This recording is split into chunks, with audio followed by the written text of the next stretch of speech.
Inna Allaha wa malaikatahu yusholluna 'alan nabi ya ayyuhalladzina amanu shollu 'alaihi wa sallimu taslima. Shallallahul 'alaihi wa sallam rasulul nabiyul karim wa nahmadahu wa nasta'inu wa nastaghfiruh. Hadirin kaum muslimin dan muslimat rahmatullah,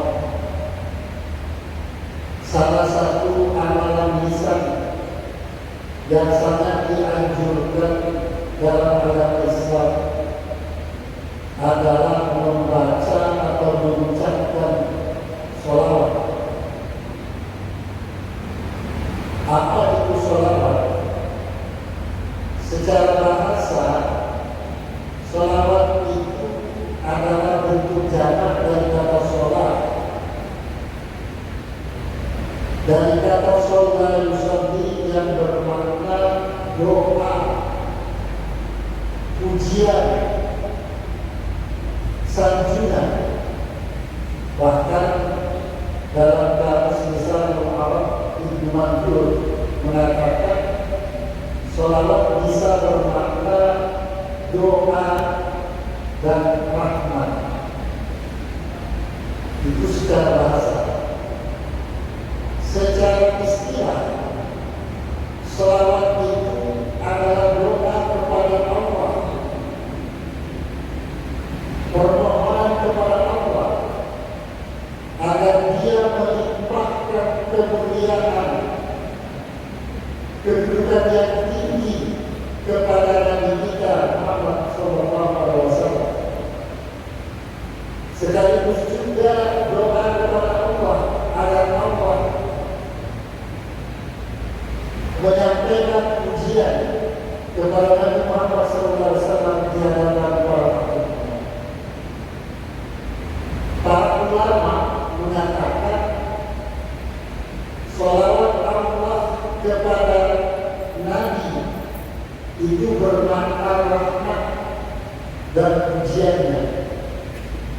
Sholawat malaikat kepada Nabi adalah doa dan permohonan ampun, sekalipun Nabi itu bebas dari dosa. Kemudian sholawat orang beriman untuk Nabi adalah doa dan penghormatan. Kalian sudah jemaah rahimahullah. Adapun dasar hukum dari amaliyah sholawatan ini atau sholawat ini adalah di antaranya dalam Al-Quran yang sangat terkenal itu surat Al-Ahzab ayat 56. Inna Allaha wa malaikatahu yusholluna 'alan nabi. Sesungguhnya Allah dan para malaikatnya senantiasa bersolawat untuk Nabi.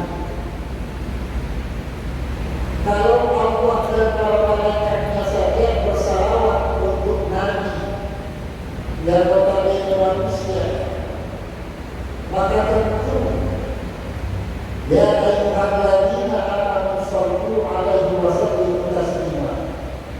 Wahai orang-orang yang beriman, bersolawatlah kalian untuknya, maksudnya untuk Nabi, wa sallimu taslima, dan sampaikan salam dengan salam yang sesungguhnya. Berdasarkan ayat ini, maka sholawat itu adalah amalan yang sangat jelas dalilnya, sangat jelas dasar hukumnya, sehingga dalam Islam sholawat ini sangat dianjurkan. Bahkan pada momen-momen tertentu sholawat ini bisa wajib. Umpamanya ketika kita tasyahud akhir di setiap sholat kita. Jika kita membaca tahiyat, maka salah satu unsur tahiyat yang wajib kita baca adalah sholawat. Setidak-tidaknya itu menurut pendapat jumhur ulama.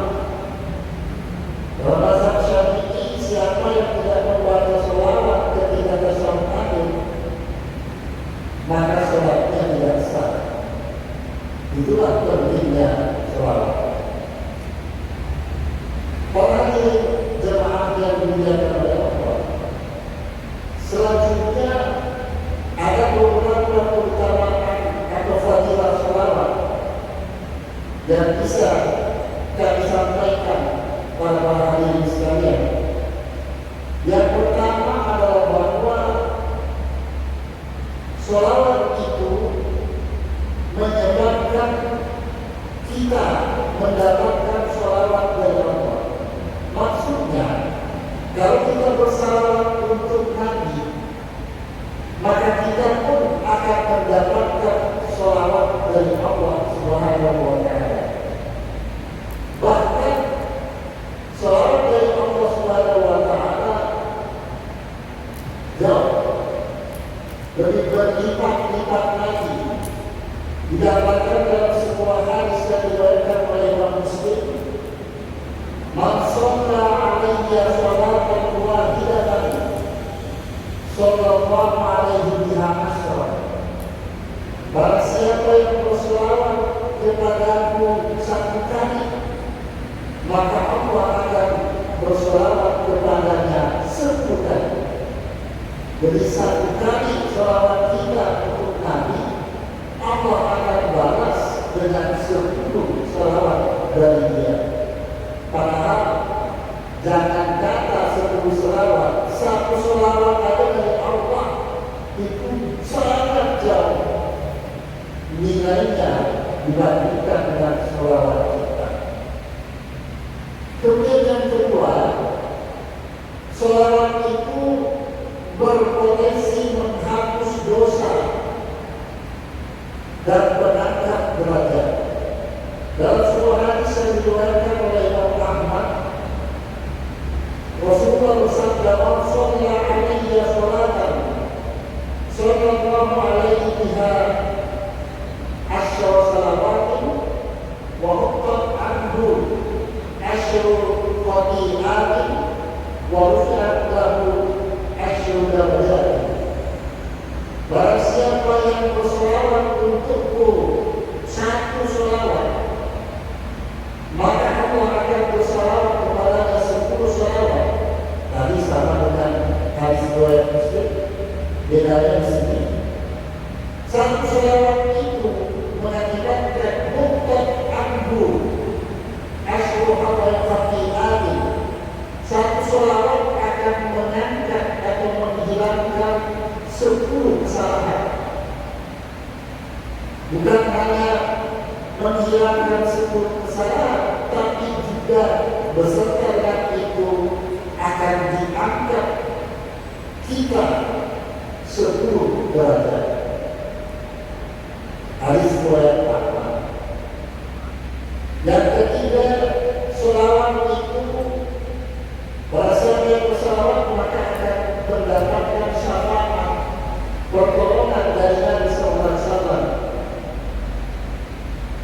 Rasulullah pernah bersabda yang diriwayatkan oleh Imam At-Tirmidzi, "Awlan nasi yaumil qiyamati aktsaruhum sholatan 'alayya." Orang yang paling dekat denganku pada hari kiamat nanti bukan sekedar dekat jarak, artinya sangat berpeluang untuk mendapatkan pertolongan dari Nabi, maka orang itu adalah yang paling banyak sholawatnya kepadanya. Semakin banyak kita bersolawat untuk Nabi, maka semakin banyak peluang untuk mendapatkan pertolongan atau syafaat dari Rasulullah SAW. Di mana kita ketahui bahwa di hari kiamat nanti hanya Nabi Muhammad SAW yang diberikan wewenang untuk memberi memberikan syafaat. Tidak ada yang lain. Yang keempat, terakhir di dalam majlis ini, sholawat itu melibatkan salah satu syarat dikabulkan doa kita. Kalau kita ingin doa kita dikabulkan, maka sertakan sholawat. Setiap kita doa, bukan dulu dengan sholawat. Minimal Allahumma sholli ala Muhammad. Nah, lalu kita berdoa. Dalam satu riwayat dari Imam At-Tabari, Rasulullah bersabda, "Kullu du'ain mahjubun hatta yusalla ala Nabi sallallahu alaihi wasallam." Setiap doa itu terhijab, setiap doa itu terhalang hingga disampaikan atau diucapkan sholawat untuk Nabi sallallahu alaihi wasallam. Itulah di antara 4 fadilah. Masih banyak lagi fadilah yang lain, tapi dalam hal ini kesempatan ini cukup 4 ini bisa kita laksanakan luar biasa. Hadirin yang kami hormati, kebetulan kita sekarang sedang berada di bulan Sya'ban. Ayat 56 surat Al-Ahzab tadi, kata para ulama tafsir, itu diturunkan pas bulan Sya'ban. Inna Allaha wa malaikatahu yusholluna 'alan nabi ya ayyuhalladzina amanu shallu 'alaihi wa sallimu. Itu diturunkan pada bulan Sya'ban. Berkenaan dengan itu, maka ada beberapa orang ulama berijtihad bahwa sebaiknya selama bulan Sya'ban ini kita perbanyak sholawat. Kita perbanyak sholawat. Karena pada bulan ini perintah sholawat itu dalam Al-Quran diturunkan. Nah, mudah-mudahan intensitas pengucapan sholawat yang dilakukan selama bulan Sya'ban, tentunya bukan hanya sholawat tapi juga ibadah lain, dapat menjadi salah satu persiapan kita dalam menyambut bulan suci Ramadan yang akan datang. Kalau kita banyak sholawat, insya Allah dalam bulan Ramadan kita akan melanjutkan tradisi sholawat itu lebih intens lagi. Bahkan bukan hanya sholawat, tapi juga membaca Al-Quran, doa-doa yang lain, zikir-zikir yang lain, dan juga sholat sunnah yang lain.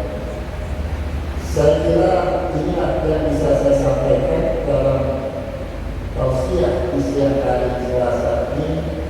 Terima kasih